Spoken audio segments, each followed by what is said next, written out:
Hello and welcome to the Hidden Hockey Podcast. My name is Matt Gordon. I'm the host of the Hidden Hockey Podcast.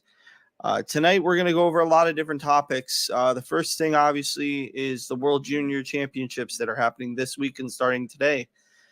We went through our first day of action, had a lot of exciting hockey, some interesting upsets. I'm going to go through first off a preview of what I believe the standings will be and the overall result, and then give you my preview for the gold medalist in that tournament. Then we're going to move on to the 2024, 2025, and 2026 drafts and some different prospects to look at. So I'm going to go through a top 20 of the 2024 draft as of right now, the top 10 I have for 2025. 2026, I'll look at the top 5, and then I'll give a couple other prospects who could border on having exceptional status in the upcoming year. I can't wait for you to subscribe to the content and hear me out. So without further ado, here's the episode. So we're going to start off here with me sharing my screen and talking about the 2024 draft. So here's my top 20, if you can see here, for my top 20 in my 2024 draft. The first overall pick, and he's been the first overall pick in my first iteration of this a few months ago in August, is Macklin Celebrini. Macklin Celebrini has proven time and again that he's a complete hockey player, somebody who's got the overall package of a prospect.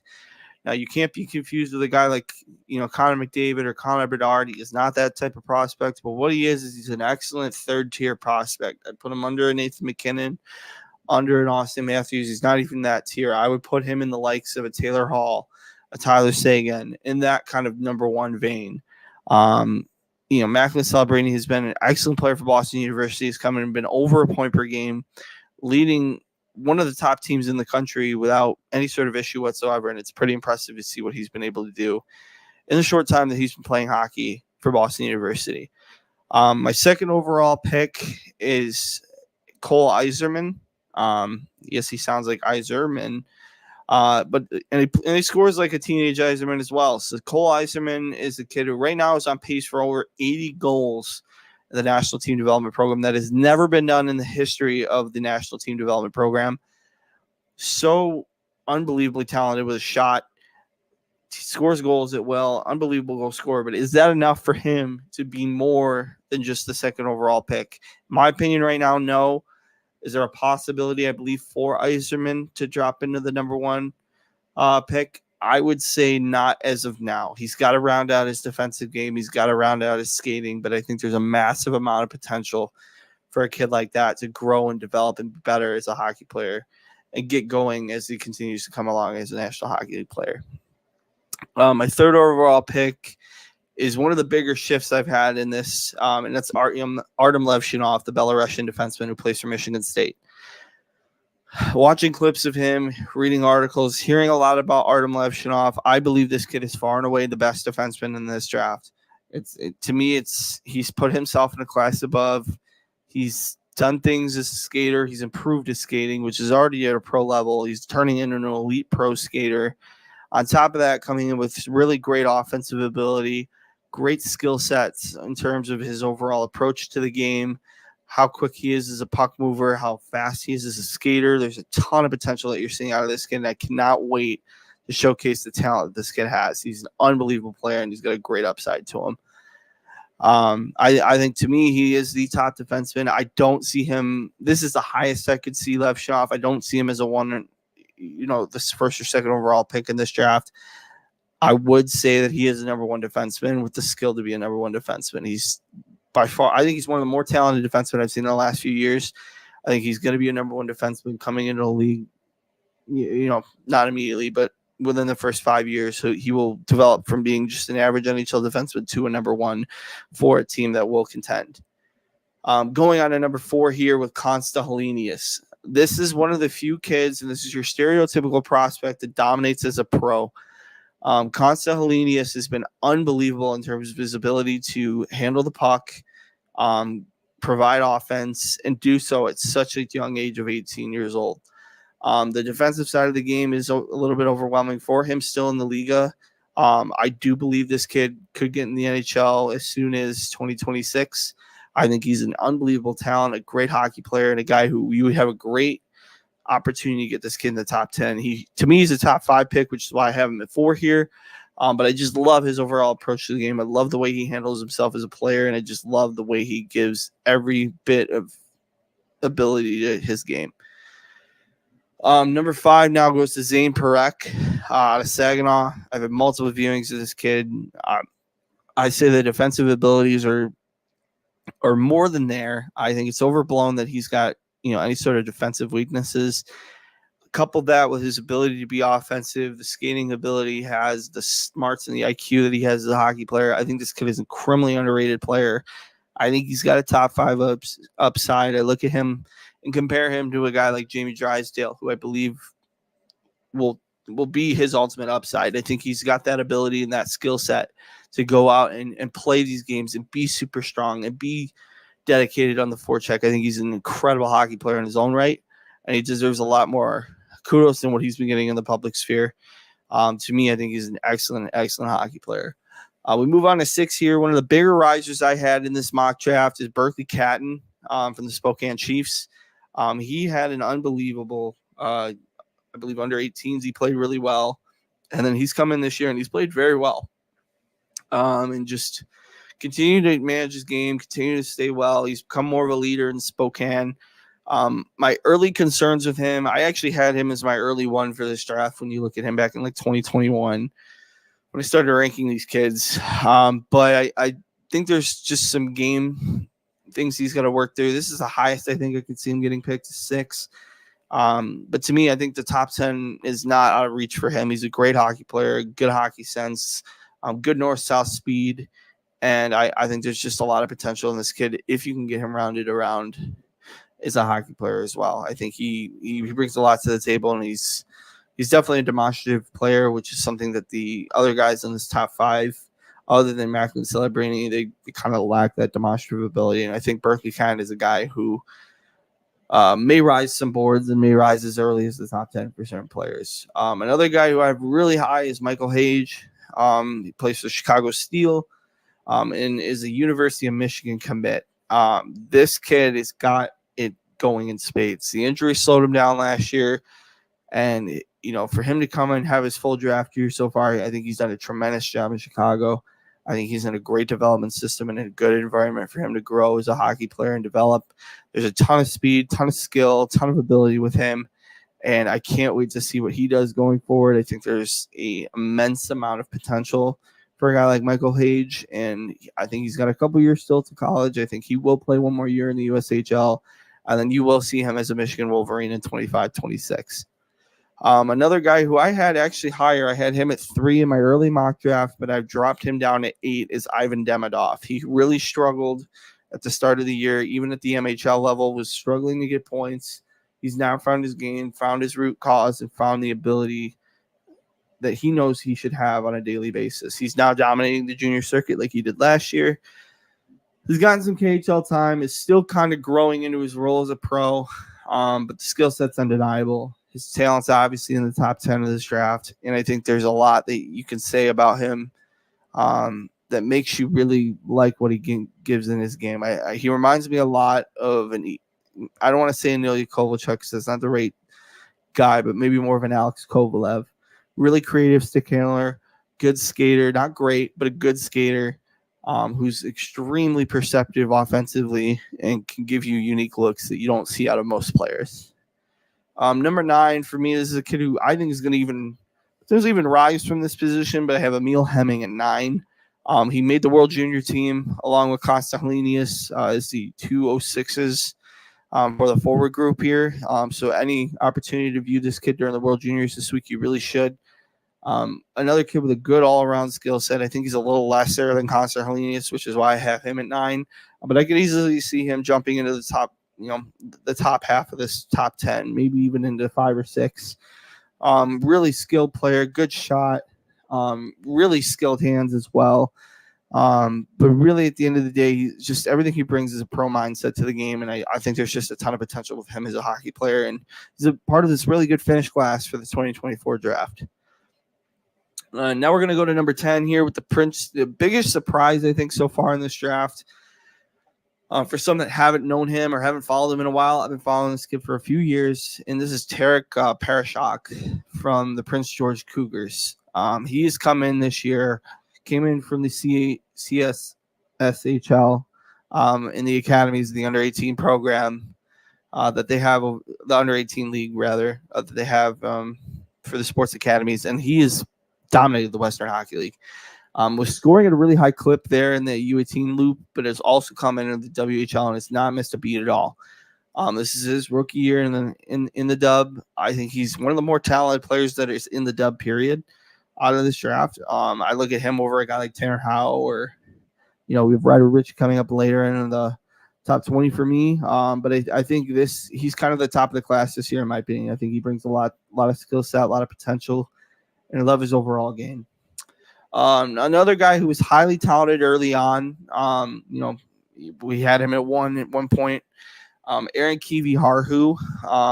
He's a Finnish defenseman, smaller guy. He's also got a lot of knee injuries that he's dealt with in the past. It's hard to project his upside ultimately. I think he's an incredible hockey mind. I think his offensive ability rivals the top of the class. Defensively, he's got a lot of struggles, and I think his skating is going to really be what hampers him at the next level. He can skate and he's smart, but he's not to the point where he can outsmart his skating ability, and he may never be there. And that's the risk ultimately in a player like Aaron. I think Aaron, to me, is still a top 10 guy in terms of his talent, but I think the knee injuries are going to scare some people. I don't think that there's a lot of want for smaller defensemen. Although Lane Hudson and, Sam Girard, these various other guys are kind of breaking that stereotype. I do believe that stereotype still exists for a guy like even Aaron Kivi-Harhu, coupled with the injuries. So there's a lot of things that they have to look at and see with him as a player. But there's just a lot to like out of his overall ability as well. So it's a risk you're willing to take if you're a team that really likes him. And that's why I have him still at 11. This is a kid I'm incredibly high on next, Camille Bednark out of the U18 program. He's gone through a lot personally. His parents, I believe his dad had been a victim of a house fire. They ended up raising money for him before he got to the U18 program. And watching his game, this kid has a blue-collar game. Unbelievable head for the game. Super strong in terms of his mental abilities. Great hockey IQ. I think he's tenacious as heck on the puck. One of the better puck carriers and retrievers in the draft. He's got a lot of really pro-ready habits, but I think he's still got to find himself a little offensively. There's still a lot to like with him as a player. But there's things you have to look and consider and just have to see what kind of approach you can make with these players to see where he can go from here. Number 13 is Liam Greentree. He plays for Canada. Plays in Canada, I should say. He plays for the Windsor Spitfires. Playing on a struggling team, he's been a huge bright spot for them. One of the top players out of the O, along with Henry Muse. I'm going to talk about him in a little bit. Really like his overall game and his approach to the game. He's very skilled, got a lot of potential, and I love what he brings to the table here in his overall skill set and stuff like that. So he's gonna bring a lot of skill, a lot of ability in his game, and I think he is still growing within himself. He, to me, could be a late riser depending on how he comes into here, but I think 13 is going to be his ultimate top end spot here in this year's draft. And I think he'll be a guy that you look at after he's drafted in 2024, and he'll grow in that skill set, grow as a hockey player, and become a really solid pro. I like to liken him to a Tom Wilson without the physicality. I think the skill set's very similar. There's a tenacity and a want to do a lot for Liam Greentree, but he will not cross the line in terms of going and fighting people, going in terms of other respect. But he brings enough edge to his game where there's a ability with that effect to Tom Wilson. So number 14 is Ryder Ritchie. I believe Byron Ritchie is his uncle. Plays for the Prince Albert Raiders in the Western Hockey League. This is a kid who I think, he's got a lot of pro habits as well. And with the pro pedigree between his parents, between his dad, Byron, I think there's Uncle Byron, He brings a lot of skill, a lot of potential.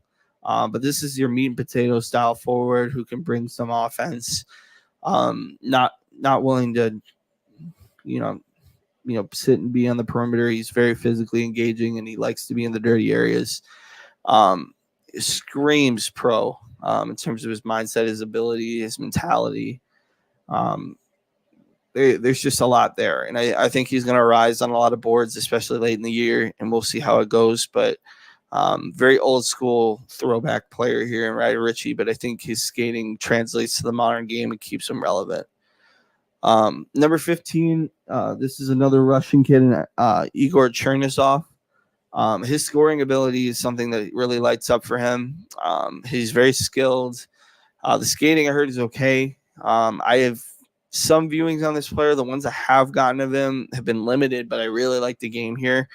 I think there's a ton of skill and potential that's in here. I think you're ranking him in terms of upside. Do I see Igor Chernysov getting into the top 15 of this draft? Probably not, but he could sneak into the outside of the first round, if not in the second. I think there's just a ton of skill and a ton of ability. Coupled with the Russian factor, I think that's where he's going to ultimately slot. Number 16 is Henry Muse. He plays for the Ottawa 67s in the OHL. Henry Muse is a guy who screams modern defenseman. Great skater, exceptional IQ in terms of how he manages games. Defensively, he's got some work to do, but offensively, he's incredibly gifted. He's always played up throughout his minor hockey career and even into his junior career. He's been heavily relied upon as a 17-year-old and 18-year-old defenseman for Ottawa, playing in key roles such as the power play, the penalty kill, managing his overall game, and I really like his overall skill set and what he can bring to the table. I think he's incredibly polished for somebody who's 17, 18 years old, and there's a lot to like there in his overall ability. Number 17, this is a kid who is kind of raw right now, but Markus Lopinen in the Finnish league. I do like his game. I think he's still playing at the under 20 level. I think this kid could get some pro games by the end of the year, but he scores it well. Very offensive player, very skilled player. More so for his ability to attack beyond the face-off circle. He's got a great depth shot, and he's got a great ability to just kind of mash and mangle and do the things he needs to do. But I really like his overall game as well. I think he's scoring at a pace that's going to put him in the slot ultimately. I'm aggressive in ranking him here. I think he's probably more in the the private scouting world. He's probably more of the 35 to 50 range. But we'll see how he goes throughout this draft here. So another kid in 18 is Maxim Massé from the Quebec Major Junior League. He plays for Chicoutimi, the Saguenayens, and this is another kid. Brings a lot of pace to the game. I think his scoring is a bit of a concern, but his overall approach to the game will lead to more scoring for him at the pro level. Another kid who's incredibly coachable, good skater, tenacious, and he's a guy who scores in the lower thirds. He likes to go in and score amongst the goal line, get in front of the net, get some tips, get some rebounds. This is a kid who likes to crash the net quite a bit. And when he does, he gets offense. If he can't get offense, he's at least putting himself in position to give others offense. And I think he gives a mindset that is a very mature game and a very mature mindset for somebody who plays junior hockey. And we'll see how that goes going forward. But I really like his overall game. He's not an overly huge guy, but he's hanging in at 6 foot, and he can do a lot to opposing defenses. Number 19 is Alexander Zetterberg. This kid is such an interesting look. He's about 5'9" and about 150 pounds, but oozes skill. Unbelievable player. Just has gone into every place he's ever played in and has put up points, particularly in the assists. But he has scored goals at rapid levels once he gets used to levels. Every international tournament he's come in, he's done something really impressive. And I think, to me, international play is important, and he's come in, even as an undersized player, and been an effective player at every level he's played at. To me, that screams the ability to adapt to the National Hockey League, and I think a lot of people, again, I have him at a really aggressive rank here, but if this kid was 6'1" or 6'2", you're seeing this kid jump in the top 15. I really believe that. There is some loosely interesting things related to him and Henrik Zetterberg. Both came from the same youth program in Nigeria. And I don't know if I'm saying that right, but in the Swedish leagues, and they're both from similar hometowns. So there might be a distant relative. If not, it's incredibly coincidental. Either way, though, incredible hockey player, great skilled guy, impressive to watch this kid play. And then finally, the last pick I'm going to talk about in the 2024 draft is Trevor Connolly. This is a kid who had a massive Ivan Holenka and then went into the World Junior A Challenge and played excellent there as well. And he is an interesting guy in terms of, I think his skill set is in the top 10. I think his attitude does need an adjustment. For those who don't know, he has, when he was younger, he has had issues in terms of his overall conduct and his overall character within locker rooms. He has, had some anti-Semitic remarks for which he has apologized and done some youth program and outreach with regards to that. It did seem very sentimental. And then he's also been kicked off of tournament teams at nationals for his behavior. And to kick off a player as skilled as Trevor Connolly must have meant that he was pretty severe in what he did. He's playing right now for the Lincoln Stars in the USHL, and I'm hoping he's in an environment where he can mature and grow.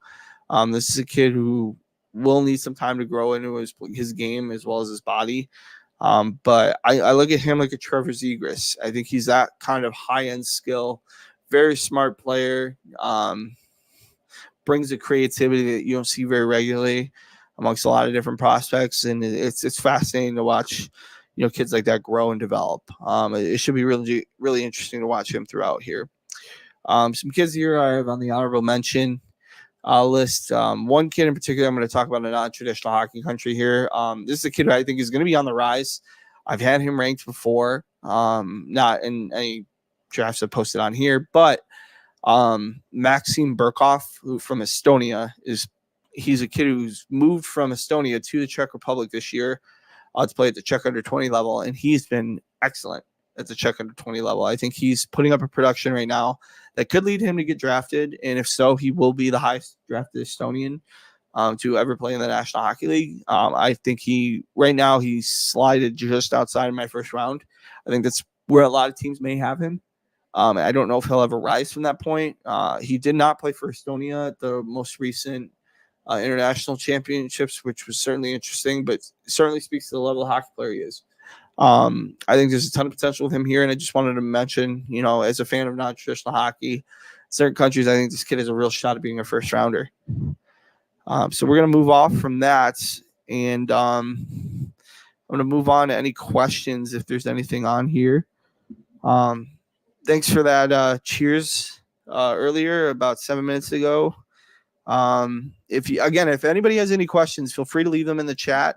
I would love to hear from you. And even if this is on recording and you still want to leave a comment, feel free to leave a comment. I'll either address it on my next episode, which I'm hoping to do in about a week. And we'll try and go out and continue to get more stuff out as much as we can. And I'm really excited to get this content out to you guys and get more notability on some people that you may never have heard of. So we're going to go on here now to talk about the 2025 draft as well. So I'm going to go ahead and share here. So here's the 2025 draft. So my number one pick as of right now is Michael Misa for the Saginaw Spirit. Teammate is Zane Parekh, who I just talked about earlier. Michael Misa is somebody who got exceptional status out of the Mississauga Senators program. Has gone into the has gone into the OHL the last 2 years and been a tremendous asset for the Saginaw Spirit. Right around a point per game. He's got a massive opportunity later in the year at the Memorial Cup. Being the Saginaw is the host. And this is a kid with really good offensive ability, good upside. I compare him similar to Macklin Celebrini. I think he's of that ilk. Good player, really tenacious. In terms of his puck pursuit, he's not a physical guy, but he's very perceptive and smart. He does like to sit on the perimeter. I think he will get in when he needs to, but he's very smart and picks his battles very wisely. I do like him still at 1 right now. I do think it's much closer than it was 6 months ago. And for the reasons above, I'm going to talk about now. James Higgins, who's a teammate of Cole Eiserman's, has gone and been incredibly dominant over the last year. James Higgins is of a Patrick Kane light. I actually think he could have the ability to be just as good as Kane in his prime, in my opinion. I do see James Higgins right now being closer to a 1B than a 2 right now in this draft. So I think there's a ton of skill, ton of potential in terms of his overall approach to everything. I think there's a lot to like about his overall game. He just brings an element that's so impressive. I love to see what he brings to the table here. I think there's a ton of skill, a ton of ability with him as a hockey player, and I think there's just a lot to like here with James Higgins. I think James Higgins is going to just shoot off the boards. He's going to do a lot of good things, in his future. And I think there's just so much to like here. Seeing him in the next 18 months, I think there is a likelihood he could jump up into 1. Number 3 for me right now is Adam Benic, who plays out of the Pilsen, out of the Czech Pro League. Super small guy. He's about 5'8" and about 150, similar to Alexander Zetterberg. This kid has incredible offensive ability, though. Definitely got him in a certain approach to the game. I think there's a ton to like about him as a hockey player right now. And, Benic is somebody who, despite being 5'8" and 150, is playing at the pro level and doing a good job. He's already scored a goal in 6 games. At the junior level, at the under 20s, he's already proven to be a dominant player at that level. There's a lot to like there. He's a good skater, very efficient in terms of how he plays the game. Does have a good shot for somebody who's about 150 pounds. He brings almost like a Cole Caulfield-like shot to his game.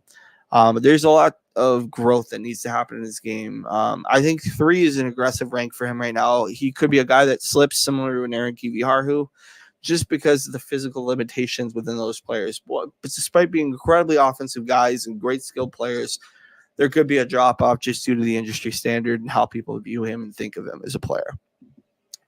Number 4 is a late-born 2006 guy, and that will be Malcolm Spence. Plays for the Erie Otters in the Ontario Hockey League. This is a kid who reminds me a lot of Quinn Byfield. Super skilled player, big offensive guy, teammates with Michael Misa through minor hockey, but he's really proven it on his own. I think he's a very skilled hockey player in his own right. He brings a lot of game that you wish you could see more of. I think he's a very pro-ready kid. I don't think he's of the like to jump in immediately from juniors to go to the National Hockey League. I don't think he's of that skill level. But he is a guy who he could get a year or 2 in the AHL and then maybe, sprout into your 4th or 3rd line very easily. And I think his skill is impressive. I think he's very tenacious. His straight line speed, I think, is the best in this draft class. I think he's just a blazer, and I really like what his overall game is and his approach to the game as well. Number 5 is LJ Mooney, who those who don't know him, he's Logan Cooley's cousin.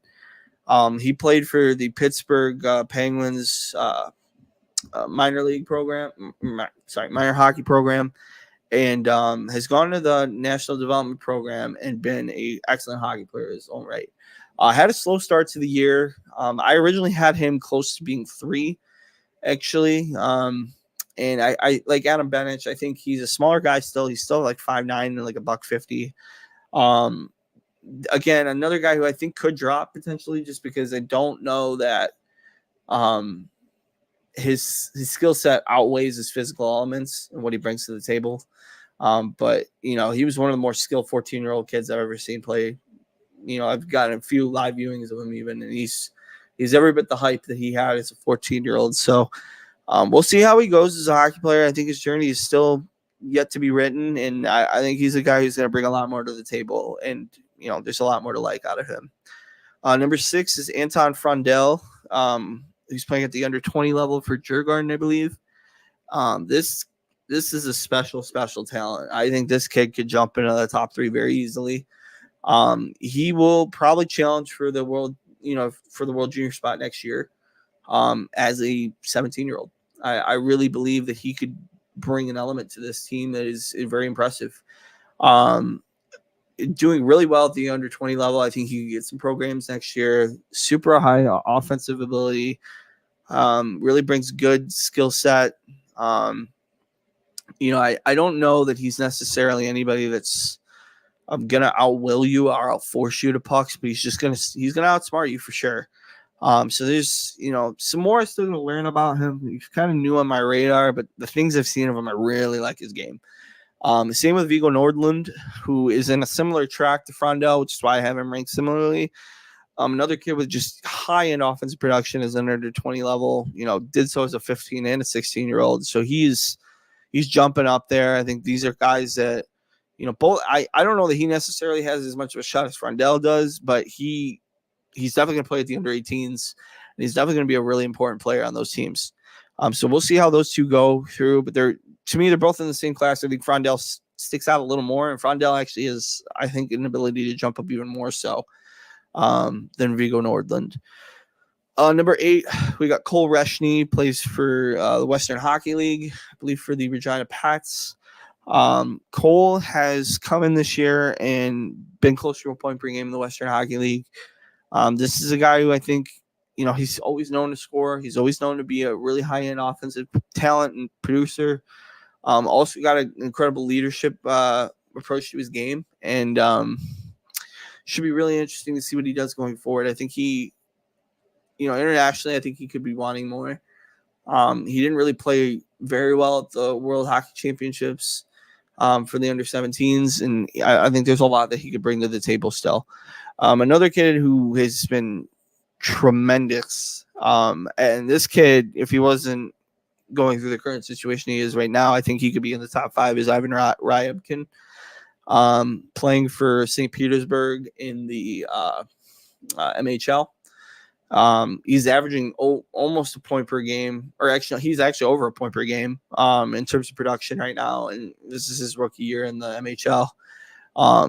Super skilled player, unbelievably talented in terms of the age group. He's one of the top 07s. I don't think it's going to be close. He will lead the way. I think, regardless of the Russian factor, he's a top 10 pick in my opinion. I think his north-south game is really impressive, and he's huge. He's 6'3", I believe. He's just he's a menace.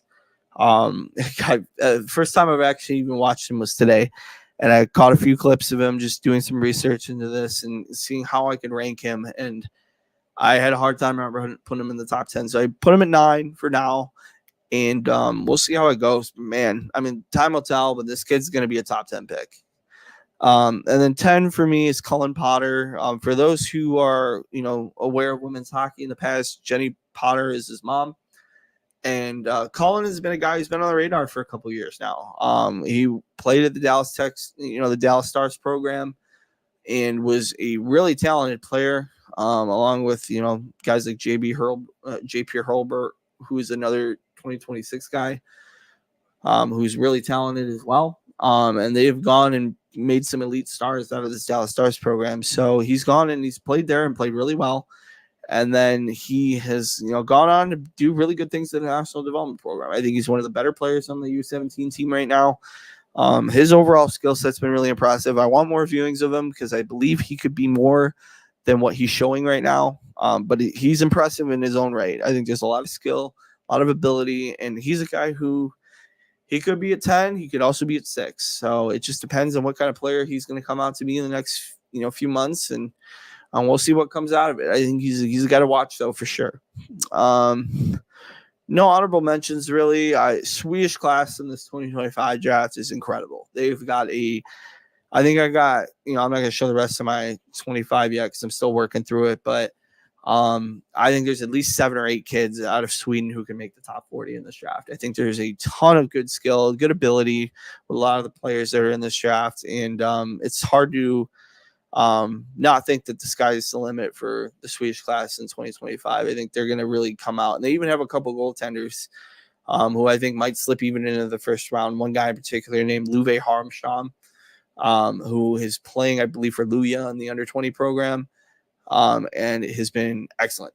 He has been absolutely excellent in terms of his ability. He looks to me to be a guy who could be a first-round candidate in 2025. And and is doing really well in terms of his overall game and ability as well.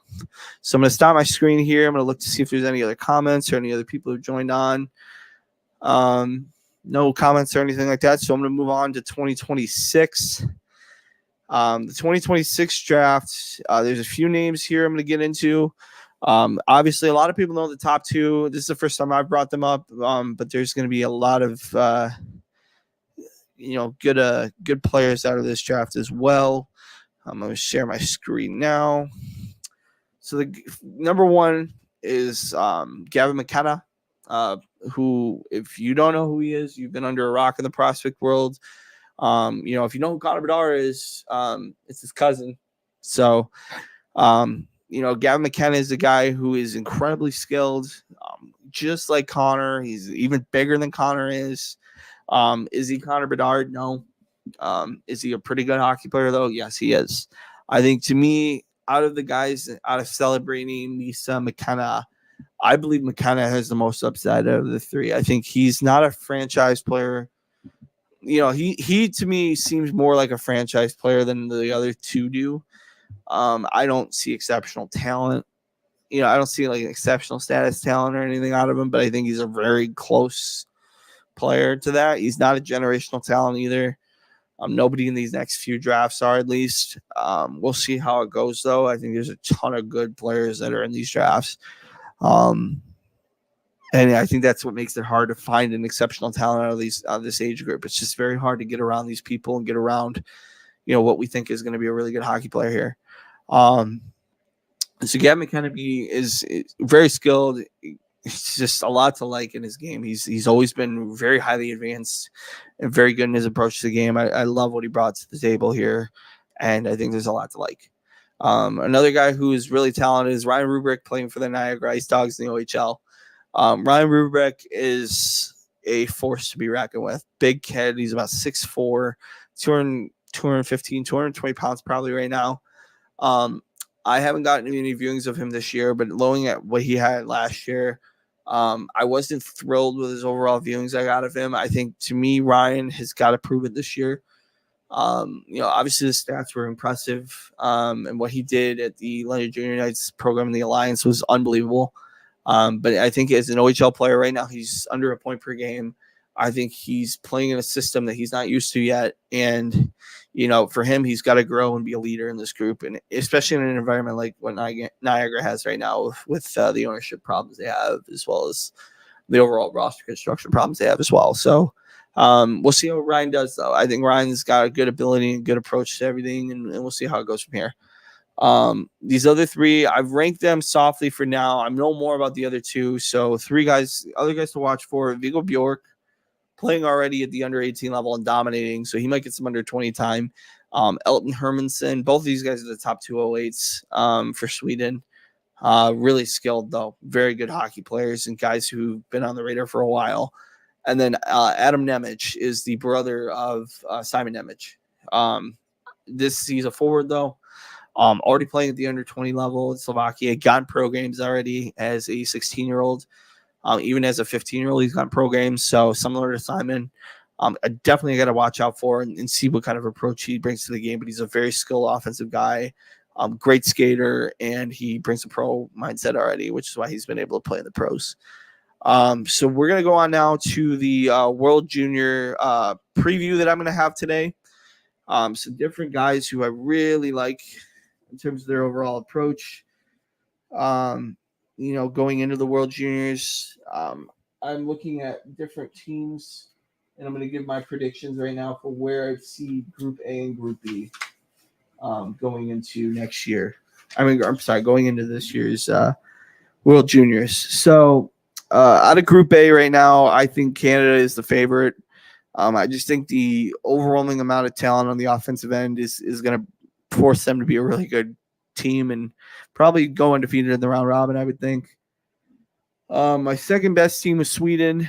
Sweden's a really good crop. I think they got a good core here, but I think their goaltending is weak. I don't really think there's a strong number one out of that group. And defensively, I think there's more to give. I think it's a weaker, talented core. I don't really think that having Axel Sandin Palika be your one is the greatest thing in the world, especially for a contending team. So we'll see where that goes from there. And then I got Finland at 3 in that group. Finland, to me, I think they actually have the best goaltending out of any team in the tournament, but I don't know that they bring the offensive ability that they need. And the way they play, they need a lot of forechecking, a lot of ability. I just don't know if it's going to bring it this year. And I just don't see a good team coming out of that.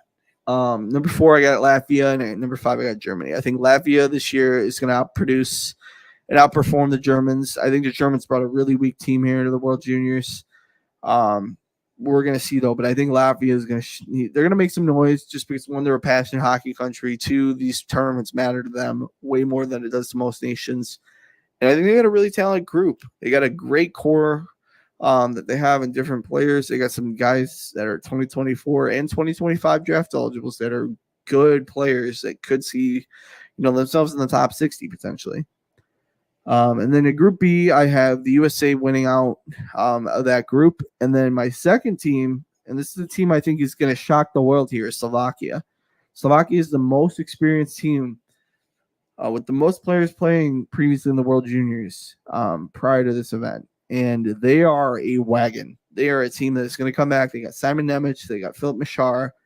They're going to have Dalibor Dvorsky. They're going to have another young talent in Luka Radojevic, who's a 2025 prospect who just missed actually on my board. I have him probably in my first round. One of the more talented defensemen to come out of the 2025 draft for sure.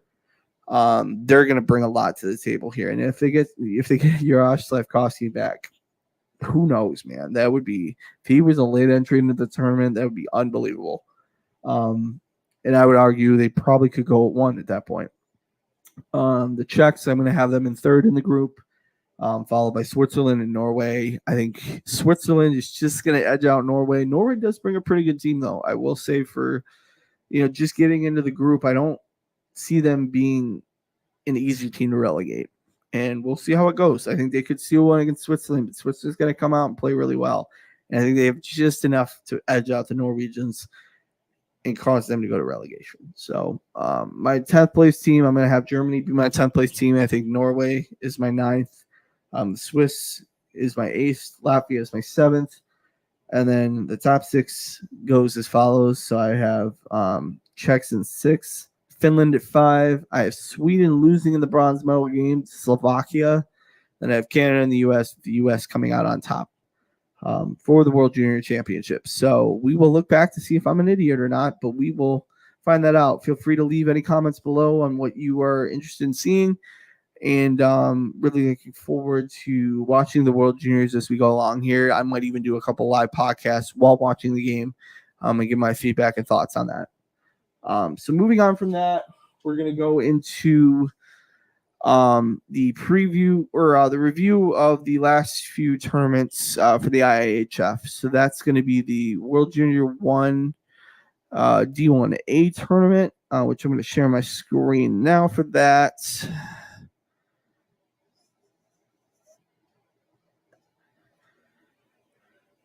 You can see here. Obviously, the result there was pretty interesting. The Kazakhstanis are going to come out and play in Ottawa in 2025 for the World Junior Championships. This should be a very, very interesting team to watch going into next year. If you want to preview their team, we'll go through it right now. I'm going to go ahead and share this tab instead. This is their group likely for next year. You're going to have Vladimir Nikitin's going to come back here. This is a kid who I think is really launching himself on their radar. It's a really savvy pick by Ottawa to get him as late as they did. Really like his overall game of the approach there. Defensively, they're going to have some work they got to look at. They're going to be a hard group to really follow and see what kind of players they have here. And then the 2 kids I want to really mention and point out here, they're really good hockey players. We're going to look at, Bison Bayev is a really good player. Alexander Kim is a guy who I think could get drafted this year. Lyapunov is a guy who's a very skilled player as well. I like Davlat Nurkinov is a guy who's gone and scored at will. He's done a really good job there in his overall approach to the game. Those are your main guys, I think, for this roster. It's going to come in and play well at the World Junior level. I think those are guys that are going to be really important and good for the Kazakhs to come in and do what they've done and win D1A level last week. So we're going to go ahead and share back on the tab again. Looking at the second place team, we got France was second, and then Denmark was third, Austria was fourth, Hungary fifth, and then the Japanese were relegated. So the Japanese go down to 1B. Not a surprise there. Interesting group, though. The leading scorers, Albert Skulden. This is a guy who I think could get some NHL looks. Same with Emile Tavernier. Really skilled player as well. I think both those guys are going to be some, potential looks at for the draft this upcoming year. But it's a disappointing year for Japan. Japan's a group that is on the rise in terms of their overall ability to produce players. They did have a couple players that came out and did, some pretty good stuff, and they're going to return those players next year. And we'll see where it goes. But I think, this is a big year for Kazakhstan. I broke through their roster. I think there's a lot of potential in terms of what they bring to the table. And, there's going to be a lot to like here. So we're going to stop sharing. We're going to move on to 1B now, where I'm going to go ahead and share the tab in a second. So let me share.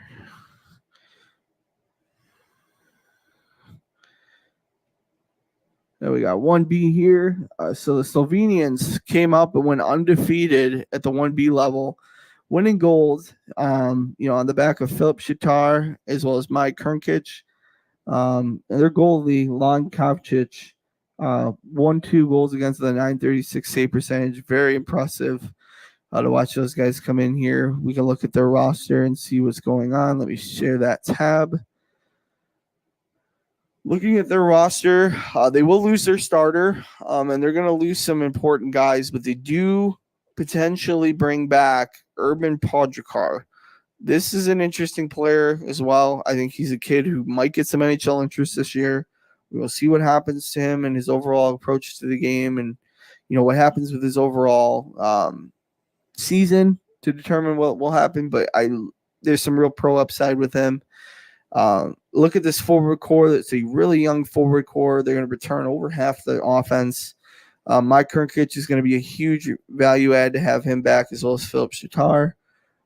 Should be interesting to see them at the 1A level. I think they're going to bring a really talented group, and they're not going to be an easy relegation, that's for sure. I think they're not losing a ton of amazing players. Kumanovic and Langus were both 2 guys that they had some value and some approach to the game, but I think there's a lot to like here in this group, and a lot that could be made out of Slovenia here. They might have a couple guys here that get drafted as well. So we're going to bounce back here to the 1B standings.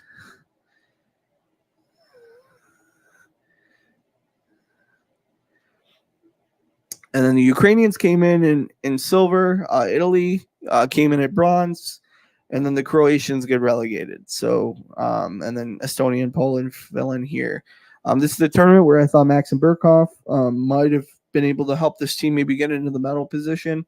Despite him being an 06, I think he would have been a major impact here. You look at the top scorers here. Nikita Sidorenko had 12 points in 5 games, as well as Alan Lobis and Tomaso DeLuca, who plays for the Spokane Chiefs. Both are who played for the Spokane Chiefs, rather. He's going to play for Ambry Piotta now in the NL, the National League for Switzerland. And, 2 guys who, from Italian perspective are very high-end prospects for Italy. Should be very interesting to follow them, going forward. I don't know that they're going to be NHL prospects, but I think they're going to be guys who will be very good European hockey players going forward here. And then we're going to move on to the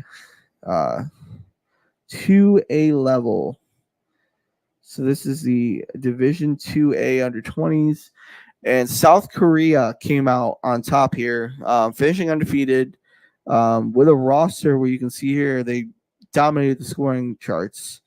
The interesting thing about the South Korea roster is that South Korea doesn't have very many players outside of South Korea that come to the National Hockey League. They have one kid right now in Sung Yo Kim, who plays in the North American Hockey League right now, and he has gone and done an okay job. But it's a program that is incredibly insular, and I will be curious to see what happens here because this is a big move for them to go to 1B. It's something that's not very common for them to do. It's kudos to them and their ability to produce and develop talent. The likes of having Richard Park and Jim Pake, pave the way for South Korean hockey. And then continue to do so by having guys come to various, Detroit Red Wings and Dallas Stars camps to help grow their program and develop it. And they've done an excellent job to make sure that they've gone in and managed their games and their overall abilities here at those levels. So just an awesome thing to see. And, hopefully we can look to see and look forward to who these players are going to become in the following years as well. So I'm going to stop sharing my tab here. Feel free to leave any questions and stuff. I'm going to leave this for Q&A now. So any questions in regards to the draft, World Junior Championships, Detroit Red Wings prospects, any sort of, anything you guys want to talk about hockey related, feel free to leave in the comments or the live chat on the side. I'll be on here probably for another, 10, 15 minutes. Unless the questions keep flowing, then I'll just keep going. But thank you again for everybody who tuned in. If you haven't had the opportunity to tune in, this is going to be recorded. So feel free to listen to it on your leisure. And if you haven't already, follow Hidden Hockey, as you can see in the chat below. Hidden Hockey, no underscore anything, all lowercase on Instagram. Twitter, it would be capital H's on Hidden Hockey. And then YouTube, just type in Hidden Hockey Podcast and you'll find me. Otherwise, if there's any other questions, I'm going to leave it open for a few more minutes. As far as the World Junior goes, there's a lot of intrigue with different players. I think the guys who I would expect to be the leading scorer, I think Macklin Celebrini is going to be an interesting guy to watch. I think he will be probably close to a point per game. I do think Matt Savoy might be a guy who might challenge the leading scorer list. And it just depends on what we have here in terms of, the different defensemen that play. There's a lot of skilled guys. Liam Bischel is a key omission for the Swiss, who unfortunately were not allowed to have him. Marco Kasparov is also not loaned out to the Austrians, but that's a 1A level thing. But yeah, it's fascinating to see what these players are going to grow and develop into. And I think defenseman of the year is probably going to be either Sandin Palika or it could be a guy like Simon Nemec, who might come in and lead the team in scoring in Slovakia. And we'll see how it goes. I think there's a ton of potential, a good ability to see what happens here. And, we'll see what happens. But I think there's a lot of good hockey that's going to be here. If nobody's going to leave any questions, I don't see any comments in Instagram, and I don't see any comments here on YouTube. So I am going to sign off. Thanks for joining us and joining me on another episode of the Hidden Hockey Podcast. And don't forget to follow me. Thanks. Have a good day. Bye.